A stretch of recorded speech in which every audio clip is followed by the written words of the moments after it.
बहावल नगर से रिपोर्ट कर रहे हैं हमारे इंचार्ज नुमाइंदगां सैयद नादिर अली। मुस्लिम लीग नून के एमएनए चौधरी एहसानुल हक बाजवा को वफाकी वजीर बराए ओवरसीज पाकिस्तानी और मुस्लिम लीग नून के एमपीए चौधरी जाहिद अकरम को सूबाई वजीर साफ पानी पंजाब अथॉरिटी बनने पर अपने काफिले के साथ आबाई हल्का चिश्तियां पहुंचने पर साबका नाजिम हाफिज मोहम्मद अब्बास गला मंडी आरथियां चौधरी सैफ अकबर रहमानी कारकुनों और हल्के के अवाम के हमरा कसीर तादाद में ढोल की थाप फूलों की पत्तियों और नोटों से भरा अंदाज में इस्तकबाल किया, जिस पर साबका नाजिम हाफिज मोहम्मद अब्बास चौधरी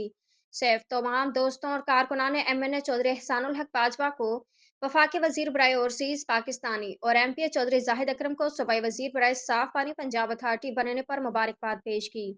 साबका नाजिम हाफिज मोहम्मद अब्बास ने कहा कि मुस्लिम लीग नून के एमएनए चौधरी एहसानुल हक बाजवा और एमपीए चौधरी जाहिद अकरम ने हमेशा अवाम के हकूक और पाकिस्तान की तरक्की के लिए सियासत की है, जिससे उनके आबाई हल्के की आवाम ने हमेशा कामयाबी दी है।